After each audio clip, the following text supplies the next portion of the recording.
Hello students, today's lecture is on antenna as isotropic radiator in our antenna and microwave engineering course। आज का हमारा lecture 15 है।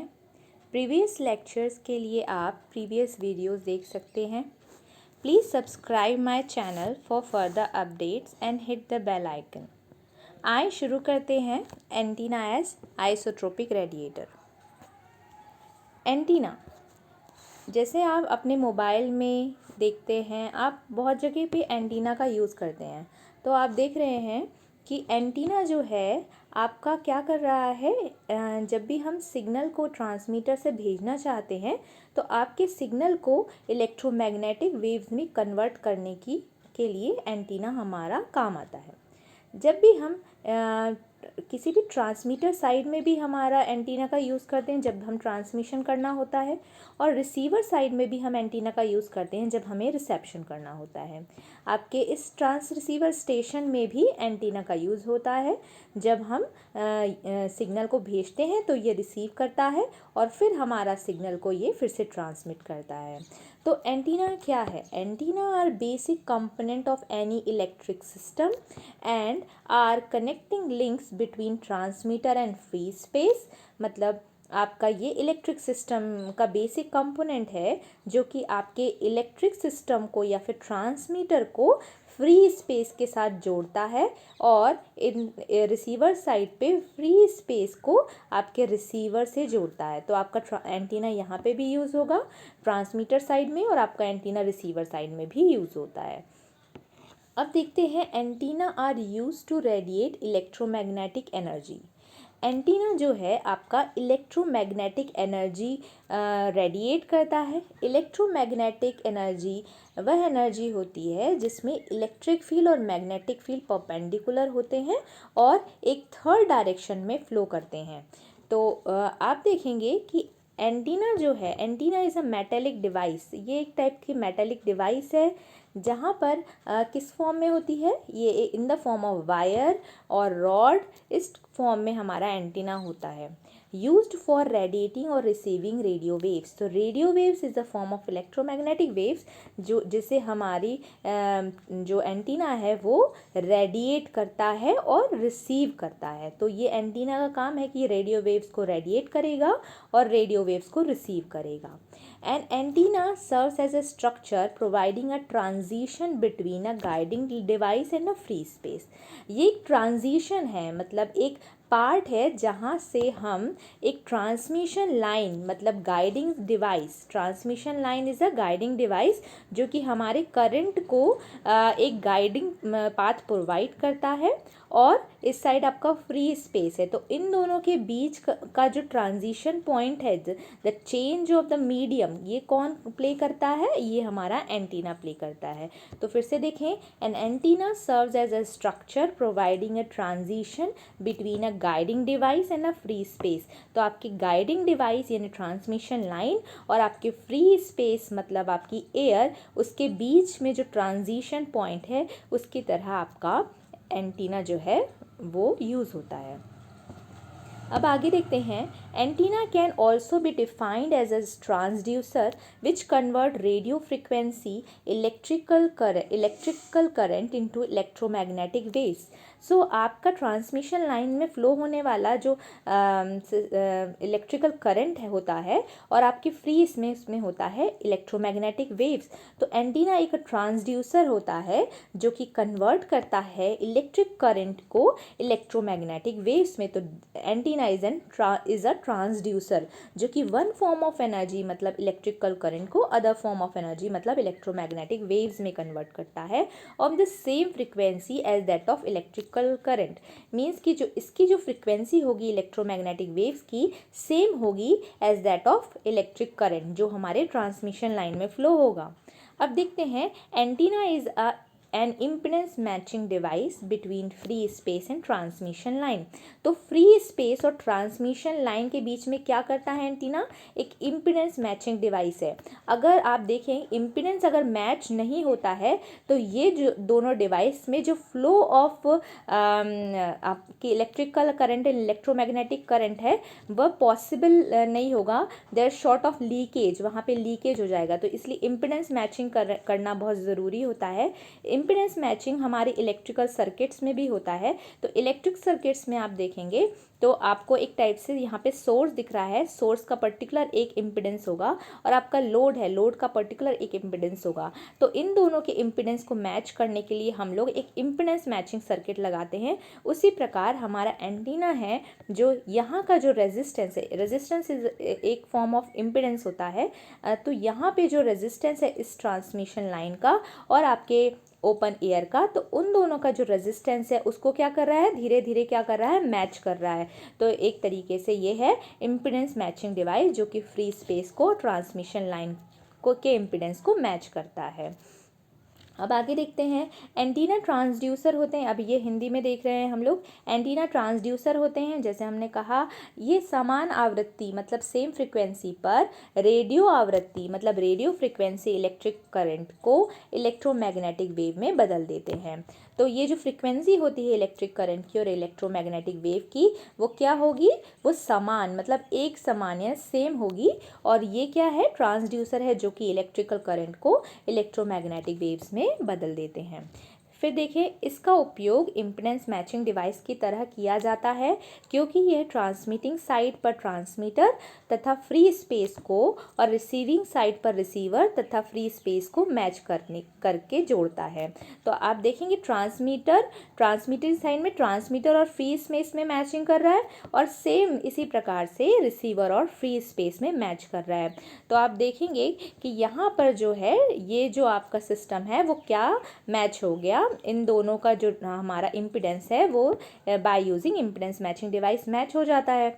उसी प्रकार से यहाँ पर ट्रांसमिशन लाइन का इम्पीडेंस और हमारे फ्री स्पेस का इम्पीडेंस जो है वो एंटीना हमारा मैच करता है। तो ये एक इम्पीडेंस मैचिंग डिवाइस है। तो यहाँ पे भी सेम रिसीवर साइड में भी हमारा वही काम करेगा as an impedance matching device. अब बात करते हैं एक आइडल एंटीना की। आइडल एंटीना हमारा आइसोट्रोपिक रेडिएटर है। Isotropic radiator is a hypothetical और फिक्शियस रेडिएटर। मतलब ये क्या है, काल्पनिक रेडिएटर है। मतलब ये हम एक रेफरेंस रेडिएटर की तरह या रेफरेंस एंटीना की तरह यूज़ करते हैं। Isotropic radiator is defined as a radiator which radiates energy in all direction uniformly. अब इसकी खासियत ये है कि ये हर डायरेक्शन में यूनिफॉर्मली मतलब एक जैसा रेडिएशन फ्लो करता है, भेजता है या रेडिएट करता है। तो आप देखें कि यूनिफॉर्मली इन ऑल डायरेक्शंस, ये जो है एक आइडियल कंडीशन होती है, इसीलिए ये हाइपोथेटिकल एंटीना है। फिर देखते हैं, generally all practical antennas are compared with the characteristics of the isotropic radiator. अब जो भी चीज़ आइडियल होती है उससे हम सब चीज़ को कंपेयर करते हैं। तो इसी प्रकार हम सारे प्रैक्टिकल एंटीना को इस आइसोट्रोपिक रेडिएटर से कंपेयर करेंगे। क्यों? क्योंकि ये जो है वो परफेक्ट एंटीना है। ये एक्चुअली सारे प्रैक्टिकल एंटीनाज को हम इससे रेफरेंस करते हैं, इसीलिए it is used as a reference antenna. Reference मतलब रेफरेंस मीन्स होता है जब भी हम किसी एक between object in which one object act as a means by which link to और कनेक्ट टू अनदर ऑब्जेक्ट। तो अगर हम दूसरे प्रैक्टिकल एंटीना को के बारे में बात करना चाहते हैं तो हम आइसोट्रोपिक रेडिएटर की विशेषताओं को लेकर इसे प्रैक्टिकल एंटीनास को कंपेयर करते हैं। अब देखते हैं, practically all antenna shows directional property, that means practically isotropic radiator can not exist. जैसे मैंने कहा, आइसोट्रोपिक रेडिएटर एक हाइपोथेटिकल और फिक्शियस रेडिएटर है, ये एग्जिस्ट नहीं करता। क्यों? क्योंकि प्रैक्टिकली और सारे एंटीनाज जो हैं वो डायरेक्शनल प्रॉपर्टी शो करेंगे। जैसे आप देख रहे हैं यहाँ पर यूनिफॉर्मली रेडिएशन नहीं हो रहा है, ये इस डायरेक्शन में ज़्यादा हो रहा है, यहाँ पे बहुत कम हो रहा है, पीछे बैक लोब में थोड़ा इससे कम हो रहा है। तो हमारा जो पूरा ये रेडिएशन है ये क्या है, ये यूनिफॉर्म नहीं है। तो ये जो रेडिएशन पैटर्न है ये क्या है, प्रैक्टिकल एंटीना का। बट आप देखेंगे आइसोट्रोपिक रेडिएटर में ऐसा नहीं था, यहाँ पे हमारी सारी जो रेडिएशंस थी वो यूनिफॉर्म थी। फिर देखते हैं फॉर आइसोट्रोपिक रेडिएटर, माना कि आइसोट्रोपिक रेडिएटर आर रेडियस के स्फेयर के केंद्र पर स्थित है। तो हम एक स्फेयर एज्यूम कर रहे हैं जिसके पॉइंट पे हमारा आइसोट्रोपिक रेडिएटर है। इस स्फेयर की रेडियस क्या है? हमारी स्फेयर की रेडियस है आर, तथा पूरी एनर्जी स्फेयर के केंद्र से रेडिएट होती है। तो पूरी एनर्जी हमारी इस पॉइंट, इस केंद्र से रेडिएट होगी, बाहर जाएगी। स्फेयर का सरफेस एरिया, क्षेत्रफल, स्फेयर का सरफेस एरिया आप लोगों ने पढ़ा है, इसका होता है 4πr²। अब देखें ये इस टाइप से आपका आइसोट्रोपिक रेडिएटर होगा जब हम इसको सिमुलेशन करते हैं। नेक्स्ट क्या है? स्फेयर की किसी भी बिंदु पॉइंट पर पॉइंटिंग वेक्टर P या पॉइंटिंग वेक्टर डेंसिटी P के होने पर किसी भी डायरेक्शन में पावर प्रति यूनिट एरिया में रेडिएट होती है। तो आप पूरा स्फेयर अज्यूम कर रहे हैं, स्फेयर में हम एक यूनिट एरिया लेते हैं और हम सोचते हैं कि ये जो रेडिएशन है ये ऑल डायरेक्शन में यूनिफॉर्म जा रहा है। तो इस पूरे यूनिट एरिया में कितना जो रेडिएशन बाहर जाएगा उसे हम P से या फिर पॉइंटिंग वेक्टर से शो करते हैं। तो पॉइंटिंग वेक्टर से P से क्या शो हो रहा है? इस यूनिट एरिया से निकलने वाला रेडिएशन, यहाँ से बाहर निकलने वाला रेडिएशन हम P या पॉइंटिंग वेक्टर से शो कर रहे हैं। अब आइसोट्रोपिक सोर्स से रेडिएट हुई पावर रेडियल लाइन में फ़्लो होती है। आप देख रहे हैं ये रेडियस की डायरेक्शन में फ़्लो हो रही है। इस कारण से आइसोट्रोपिक रेडिएटर में पॉइंटिंग वेक्टर केवल रेडियल कंपोनेंट के बराबर होता है, इसलिए पॉइंटिंग वेक्टर इसी साइड पॉइंट कर रहा है और इसका सिर्फ एक ही कंपोनेंट दैट इज़ PR के बराबर होगा। बट ऐसा क्यों हो रहा है सिर्फ एक ही कंपोनेंट? एक्चुअली जो स्फेयर कोऑर्डिनेट सिस्टम में हमारे 3 कंपोनेंट्स होते हैं, दैट इज़ थीटा, फाई और आर। बट अभी फ़िलहाल जो हम बात कर रहे हैं वो क्या है? ओनली रेडियस के डायरेक्शन में, इसीलिए यहाँ पे जो पॉइंटिंग वेक्टर है वो PR के बराबर है in the direction of R, और हमने थीटा और फाई का कोई कंपोनेंट नहीं लिया है, इसीलिए यहाँ पर कहा जा रहा है कि पॉइंटिंग वेक्टर केवल रेडियल कंपोनेंट के बराबर होता है। रेडियल मीन्स रेडियस के कंपोनेंट के बराबर होता है, इसलिए P = PR। अब हम बात करते हैं रेडियस r के स्फेयर में सभी पॉइंट्स पर पॉइंटिंग वेक्टर ज्ञात होना, सोर्स की टोटल रेडिएटेड पावर WT निकालेंगे। तो अगर हम देखें कि यूनिट एरिया में पॉइंटिंग वेक्टर हमें पता है P, तो हम पूरे टोटल सरफेस पे निकालेंगे तो टोटल रेडिएटेड पावर कितनी आ जाएगी? WT। इसे समझने के लिए आप देखें जब हम पूरे एरिया को छोटे छोटे यूनिट एरिया में डिवाइड करते हैं तो इस प्रकार से हो जाएगा, और जब हम देखें कि ये जो पॉइंटिंग वेक्टर्स हैं वो क्या हो जाएंगे, जब हम इन्हें कलेक्ट करेंगे, जब हम इन्हें इंटीग्रेट करेंगे तो ये टोटल क्या हो जाएगा? टोटल पावर आ जाएगा। तो ये छोटे छोटे जो भी आपके यूनिट एरिया हैं, जब हम उनको कलेक्ट करते हैं या उनका इंटीग्रेट करते हैं तो हमारा टोटल पावर या टोटल सरफेस आ जाता है। ठीक है, तो हम क्या करेंगे, जब हम WT यानी टोटल रेडिएटेड पावर निकालना है तो हमें क्या करना पड़ेगा? सरफेस इंटीग्रल मतलब समाकलन ऑफ रेडियल कंपोनेंट PR। तो हमें सरफेस इंटीग्रल करना पड़ेगा किसका? PR का। तो PR का सरफेस इंटीग्रल कैसे होगा? ये होगा डबल इंटीग्रेशन P∩P.ds। ds क्या होता है? ds होता है आपका एक स्मॉलेस्ट कंपोनेंट या स्मॉलेस्ट जो आपका वेक्टर होता है, it is a vector quantity जो कि आपके यूनिट को दिखाता है। ठीक है, तो उसके रिस्पेक्ट में हम जब इंटीग्रेट करते हैं टोटल को, तो एक पर्टिकुलर यूनिट को, तो टोटल यूनिट आ जाती है। इंटीग्रेशन मतलब कलेक्शन, जब हम छोटी छोटी यूनिट्स को जोड़ेंगे तो वो हमारा टोटल पावर बता देगा। देखें जैसे ये आपका स्फेयर है, स्फेयर में आप देखें तो ये आपका छोटा सा एक कंपोनेंट है जिसे हमने लिया। अब हम ये कंपोनेंट जो है वो यूनिट एरिया लेंगे तो यहाँ पे भी ds, यहाँ पे भी ये जो टोटल dx × dy मल्टीप्लाई होकर क्या आ जाएगा? ds आ जाएगा। यहाँ पे dA लिखा है बट ds आ जाएगा। और ये जो ds है अगर हम इसको इंटीग्रेट कर देंगे बाय यूजिंग सरफेस इंटीग्रल तो हमारा क्या आ जाएगा? टोटल सरफेस एरिया आ जाएगा। जब हम टोटल सरफेस एरिया को यहाँ पे आने वाली पावर, रेडिएटेड पावर P से मल्टीप्लाई करेंगे तो टोटल पावर आ जाएगी, जितनी टोटल पावर रेडिएट हुई है।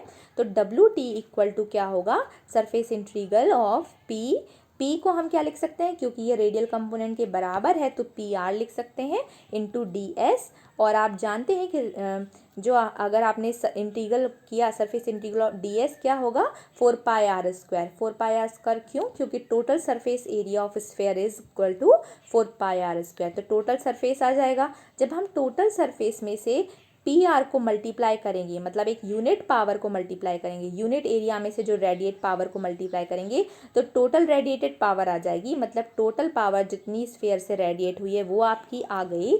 तो फिर आप क्या करेंगे, इसमें से आप निकाल सकते हैं रेडियल कंपोनेंट PR को निकाल सकते हैं, जो कि पावर आपकी होगी पर्टिकुलर यूनिट एरिया में। तो ये यूनिट एरिया की पावर आ गई, जिसे हम शो करेंगे वॉट पर मीटर स्क्वायर। मीटर स्क्वायर क्या होता है, आपके यूनिट एरिया का यूनिट होगा। ठीक है, यहाँ पर क्या है, WT है टोटल रेडिएटेड पावर, PR है रेडियल कंपोनेंट, DS स्फेयर के एरिया का स्मॉलेस्ट एलिमेंट, और R है स्फेयर की रेडियस। तो इसी प्रकार से आपका जो रेडियल कंपोनेंट है या पावर रेडिएटेड इन पर यूनिट एरिया आपकी आ गई, आपकी total power radiated in the sphere आपकी आ गई। तो ये आपका रेफरेंस हो जाता है जब भी हम प्रैक्टिकल एंटीना की बात करते हैं। तो आपने देख लिया आइसोट्रोपिक एंटीना। आइसोट्रोपिक एंटीना में आपका जो रेडिएशन होता है यूनिफॉर्मली इन ऑल डायरेक्शंस होता है, और वो उसका एक छोटा रेडियल कंपोनेंट लेकर PR हमने उसको टोटल सरफेस से मल्टीप्लाई किया तो टोटल पावर आपकी आ गई, जो कि उस आइसोट्रोपिक रेडिएटर से निकल रही है।